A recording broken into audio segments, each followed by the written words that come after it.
கிட்டத்தட்ட 30 மாவட்டங்கள் பொறுத்தவரைக்கும் ரொம்பவே தீவிரமான மழை பொழிவு அப்படின்னு தாங்க நம்ம சொல்ல முடியும். ஏன்னா, அந்த அளவிற்கு கனமழை பொறுத்தவரை ரொம்ப தீவிரமாக இருக்கு பல்வேறு மாவட்டங்கள்ல.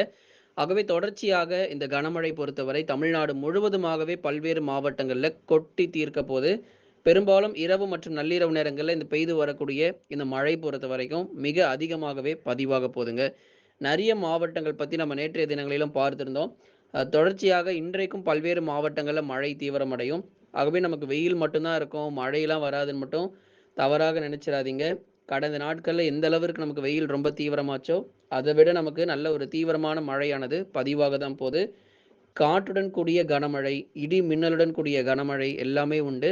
உள் மாவட்டங்களாகட்டும், கடலோர மாவட்டங்களாகட்டும், எல்லா பகுதிகளுக்குமே இந்த மழையானது தீவிரமாக இருக்கும். அதனால தயவு செஞ்சு மறக்காம சப்ஸ்கிரைப் பண்ணுங்க. தொடர்ந்து சப்போர்ட் பண்ணுங்க. நீங்க சப்ஸ்கிரைப் பண்ணா மட்டும் தான் அடுத்து வரக்கூடிய நாட்கள்ல இந்த கனமழையிலேருந்து நம்ம தப்பிக்க முடியும். எதனால அப்டின்னா, நம்ம தேதிகள் முதற்கொண்டு நம்ம மிக தெளிவா சொல்லிக்கிட்டே இருந்தோம். ஆரம்பத்திலிருந்து ஆகஸ்ட் மாதங்கள சாதாரணமா நினைக்காதீங்க அப்டின்னு. நல்ல ஒரு தீவிரமான மழை தாங்க தொடங்கியிருக்கு. இது அப்படியே முடிவடையாது. இன்னும் அடுத்து வரக்கூடிய 7 நாட்களுக்கும் இந்த கனமழை தொடர்ந்து நீடிக்கும். விட்டு விட்டு பரவலாக நல்ல ஒரு தீவிர மழை பொழிவு அப்படிங்கிறது நிச்சயமாக காத்துக்கிட்டு இருக்கு. ஆகவே கனமழை ஆட்டம் பொறுத்தவரை இனி வரக்கூடிய நாட்கள் தான் ரொம்பவே அதிகமா இருக்கும். இதுவரைக்கும் பதிவானதெல்லாம் ஒரு ஆரம்பம் தான். இன்னும் இனிமே தானே நம்ம பார்க்க போறோம். ஆகஸ்ட் 15க்குள்ள நெறைய மாவட்டங்கள்ல, நெறைய பகுதிகள்ல மிக அதிகப்படியான மழை பொழிவு. அதாவது இந்த மாதத்திற்கு பெய்ய வேண்டிய மழை பொழிவுலாம் சில மாவட்டங்கள்ல பதிவாகி முடிந்துவிட வாய்ப்பு இருக்கு. ஆகஸ்ட் மாதங்கள்ல பெய்யக்கூடிய அந்த சராசரியான மழை பொழிவுலாம் இந்த ஆகஸ்ட் 15க்குள்ள ஒரு சில மாவட்டங்கள்ல பதிவாகி முடிஞ்சிரும். இன்னும் ஒரு சில மாவட்டங்களிலும் அடுத்தடுத்து வரும் நாட்கள்ல கனமழை படிப்படியாக தீவிரமாகி எல்லா இடங்களுக்கும் பலத்த மழை உறுதியாகும். கடந்த மாதத்துல எங்கெங்கெல்லாம் மழை ரொம்ப குறைவா இருந்துச்சோ, அந்த பகுதிகளுக்கெல்லாம் இந்த மாதத்துல கூடுதல் மழை அப்படிங்கிறது நிச்சயமாக பதிவாகும். முதலாவதாக நம்ம பார்க்கக்கூடியது வட தமிழக கடலோர மாவட்டங்கள். எல்லா மாவட்டங்களையும் ஒப்பிடும்போது இங்க தாங்க நமக்கு மழை வாய்ப்பே ரொம்ப அதிகமா இருக்க போது. சென்னையிலிருந்து கடலூர் வரை இருக்கக்கூடிய பகுதிகளுக்கு இரவு, நள்ளிரவு நேரங்கள்ல விட்டு விட்டு பரவலாக கனமழை பொறுத்தவரைக்கும் ரொம்ப தீவிரமாக இருக்கும். அதைத் தொடர்ந்து சென்னை, திருவள்ளூர், காஞ்சிபுரம், செங்கல்பட்டு, விழுப்புரம், கடலூர், புதுச்சேரி மற்றும் காரைக்கால், கள்ளக்குறிச்சி போன்ற இடங்களிலுமே கூட பெரும்பாலான இடங்கள்ல கனமழை மிக அதிகமாவே இருக்கும். உறுதியாக நமக்கு அந்த கூடுதல் மழை பொழிவெல்லாம் இந்த கடலோர மாவட்டங்களிலும், உள் மாவட்டங்களிலும் பார்க்க முடியும். அதே சமயங்கள்ல இந்த சென்னையிலிருந்து கடலூர் வரை பெய்யக்கூடிய அதே சமயங்கள்ல நமக்கு உள் மாவட்டங்களிலும் பலத்த மழை தீவிரமா இருக்கும். முதற்கட்டமாக இந்த வேலூர், திருப்பத்தூர், ராணிப்பேட்டையில மழை தொடங்கி, அப்படியே படிப்படியாக திருவண்ணாமலை மழை அதிகரிக்க ஆரம்பித்து, அதன் பிறகு சென்னை பகுதிகளுக்கும் பலத்த மழை ரொம்ப தீவிரமா இருக்கும். அந்த கடுமையான அந்த மேகக்கூட்டங்கள் எல்லாமே நமக்கு அந்த மாலை நேரங்களுக்கு அப்புறம் தான் வரத் தொடங்கும். சில பேர் வந்து கேட்டிருந்தீங்க, பகல்லலாம் லேசான வெயில் காணப்படுது.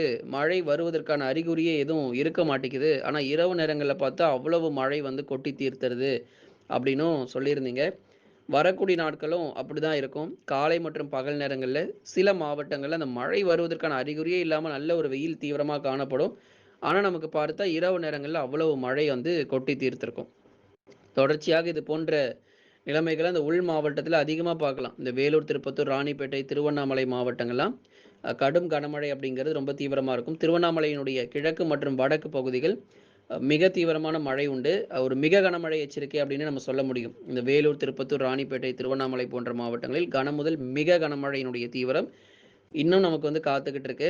அதனால அந்த 1 நாட்கள், 2 நாட்கள் மழை வந்துட்டா அவ்வளவுதான் அப்படின்னு நினைச்சுக்காதீங்க. இன்னும் நமக்கு மழை தொடர்ந்து நீடிக்கும். இது எல்லாமே ஒரு ஆரம்ப நிலையாகவே நம்ம பார்த்துட்டு இருக்கோம். அப்படி இருந்தும் சில மாவட்டங்கள்ல இவ்வளவு மழை ஒரு சில பகுதிகள்ல பெய்திருந்தாலும், "என்னங்க அங்கெல்லாம் அவ்வளோ மழை வந்திருக்கு. ஆனா எங்க ஊர்ல மழையே காணோம்." அப்படின்னு சொல்ற அளவுக்கு சில மாவட்டங்களும் இருக்கு. மழையே பெய்யாத மாவட்டங்களும் இன்னும் நெறைய பகுதிகள் தமிழ்நாட்டுல இருக்கு. நெறைய கிராமங்கள் வந்து இன்னும் மழை சரிவர பெய்யாம இன்னும் ஆரம்பிக்காமலும் இருக்கு. அதனால எங்கெங்கெல்லாம் மழை ஆரம்பிக்காம அல்லது மழை பெய்யாம இன்னமும் உங்களுக்கு வறட்சி போல காணப்படக்கூடிய பகுதிகள் எல்லாம் அடுத்து வரக்கூடிய நாட்கள்ல கனமழை வெளுத்து வாங்கிரும். ஆகவே நமக்கு மழை வராதுன்னு மட்டும் நினைக்காதீங்க. ஒவ்வொரு மாவட்டங்களாக, ஒவ்வொரு பகுதிகளாக, ஒவ்வொரு நாளும் நமக்கு வந்து எல்லா இடங்களுக்கும் மழை தீவிரமாகிட்டே தான் இருக்கும்.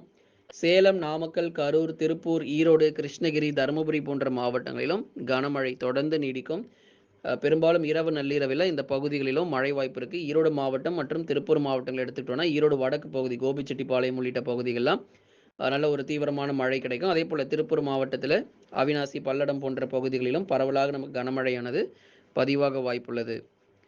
தொடர்ந்து நம்ம பார்க்கலாம். அடுத்ததாக நம்ம டெல்டா மாவட்டங்கள் பகுதிகள் தஞ்சை, நாகை, திருவாரூர், அரியலூர், பெரம்பலூர், திருச்சி, புதுக்கோட்டை ஏற்கனவே மேட்டூர்லேருந்து திறக்கக்கூடிய அதிக அளவு உபரிநீர் காரணமாக காவிரி கரையோர மக்கள் ரொம்பவே பாதிக்கப்பட்டு போயிருக்காங்க.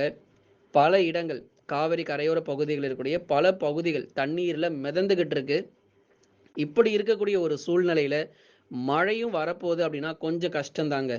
ஏன்னா ஏற்கனவே நமக்கு வந்து மழை இல்லாமலேயே நமக்கு நிறைய பகுதிகள் தண்ணீர் சூழ்ந்து காணப்பட்டு வருது டெல்டா பகுதிகள்ல, காவிரி கரையோர பகுதிகள்ல.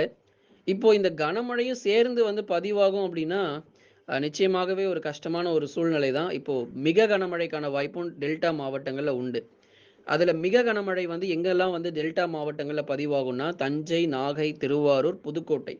இந்த 4 மாவட்டங்கள்ல உறுதியாக மிக கனமழை இருக்கு. திருச்சிராப்பள்ளி மாவட்டத்துல சில இடத்துல கனமழையும், சில இடத்துல மிக கனமழையும் வரும் நாட்கள்ல பதிவாகும். அரியலூர், பெரம்பலூர், மயிலாடுதுறையில பரவலாக மிதமானது முதல் கனமழை வரைக்கும் தீவிரமாக வாய்ப்புண்டு. ஆகவே டெல்டா பகுதிகளையும் நம்ம சாதாரணமா எடுத்துக்கொள்ள முடியாது. ஏன்னா அங்கேயும் நமக்கு மழை தீவிரம் ரொம்ப அதிகம் தான். தென் மாவட்டத்துல வந்து மதுரை, திண்டுக்கல், விருதுநகர், சிவகங்கை இந்த 4 மாவட்டங்களிலும் கனமழை கொஞ்சம் அதிகமாவே இருக்கும். திருநெல்வேலி, தூத்துக்குடி, ராமநாதபுரத்துல மிதமான மழை பெரும்பாலும் எதிர்பாருங்க. இந்த சாரல் மழை மிதமான மழையா இருக்கும். ஒரு சில இடங்களில் கனமழை வந்து கொட்டி தீர்க்கும். பகுதியாக கனமழை வந்து பதிவாகும். ஏன்னா இவ்வளவு நேரம் நம்ம மாவட்டம் முழுவதும் பார்த்துட்டு இருந்தோம். இப்போ சொல்லக்கூடிய மாவட்டங்கள் பகுதியா இருக்கும். திருநெல்வேலி, தூத்துக்குடி, கன்னியாகுமரி இந்த மாவட்டங்கள நம்ம எடுத்து பார்த்தோம்னா, பகுதியாக சில இடங்களில் கனமழையானது பதிவாகும். மதுரை, திண்டுக்கல், விருதுநகர், சிவகங்கையில இன்னும் நமக்கு மழை தீவிரம் பொறுத்தவரைக்கும் எங்கெங்கெல்லாம் சரிவர பெய்யாம இருக்கோ, அங்கேயும் நமக்கு பலத்த மழையானது வெளுத்து வாங்கிரும். மேற்கு தொடர்ச்சி மலையொட்டிய மாவட்டங்களான நீலகிரி, கோயம்புத்தூர், தேனி, தென்காசி இந்த 4 பகுதிகளிலும் கனமழை இன்னும் விடவே இல்ல. நீலகிரியினுடைய மேற்கு பகுதி அவலாஞ்சி, குந்தா போன்ற பகுதிகளில் தொடர்ந்து கனமழை நீடிக்கும். கோயம்புத்தூர் மாவட்டத்தினுடைய தெற்கு பகுதி வால்பாறை, சோலையாறு, சின்னக்கல்லாரிலும் கனமுதல் மிக கனமழையும், கோயம்புத்தூருடைய நகர பகுதிகளில் மிதமானது முதல் கனமழையும், தேனி மாவட்டத்தில் போடிநாயக்கனூர் மற்றும் அதன் சுற்றுவட்டார பகுதிகள், கம்பம், பெரியகுளம் போன்ற பகுதிகளிலும் கனமழை தொடர்ந்து பதிவாக வாய்ப்பு இருக்கு. வரக்கூடிய நாட்களிலும் எதிர்பாருங்க. தென்காசி மாவட்டங்களில் மிதமான மழை தொடரும். ஏதேனும் சில இடங்களில் மட்டும் கனமழை தென்காசியில் வந்து பதிவாகும். கன்னியாகுமரி மாவட்டங்கள் பெரும்பாலும் வானம் ஓரளவு மேகமூட்டம். ஒரு சில இடங்களில் மட்டுமே மிதமான மழை பொழிவு பொறுத்த வரைக்கும் அவ்வப்போது பதிவாக வாய்ப்புண்டு.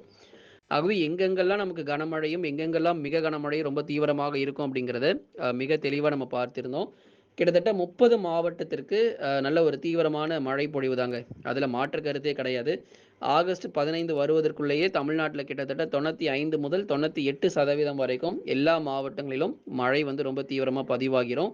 கர்நாடகா மற்றும் கேரளாவிலும் மழை விட போறது கிடையாது. அங்கேயும் அடுத்து வரக்கூடிய நாட்கள்ல தொடர்ந்து கனமழை பொறுத்தவரைக்கும் நீடிக்கும் அப்படிங்கிறதுனால, மேட்டூருக்கு வரக்கூடிய நீரின் அளவு தொடர்ந்து வந்து கொண்டே தான் இருக்கும்.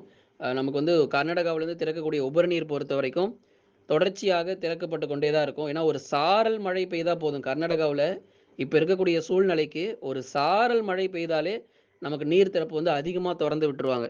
அந்த மாரியான ஒரு சூழ்நிலை கர்நாடகாவுல இருக்கு. கனமழை வேண்டாம், மிக கனமழை வேண்டாம், அதி கனமழைலாம் எதுவும் கர்நாடகாவுல பெய்யலாம் வேண்டாம்.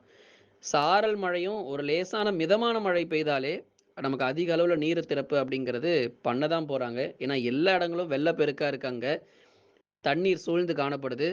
தொடர்ந்து நம்ம பார்க்கலாம் தமிழ்நாட்டிற்கு தேவையான தண்ணீர் வரத்து அப்படிங்கிறது தொடர்ந்து வந்து கொண்டே இருக்கும். அதனால விவசாயிகள் நீங்க கவலைப்பட தேவையில்ல. நண்பர்களே மறக்காம நீங்க லைக் பண்ணுங்க, சப்ஸ்கிரைப் பண்ணி தொடர்ந்து சப்போர்ட் பண்ணுங்க. ஒவ்வொரு நாளும் வானிலை அறிக்கையை கேட்டு நீங்க பயன்பெற்றுக் கொள்ளுங்க.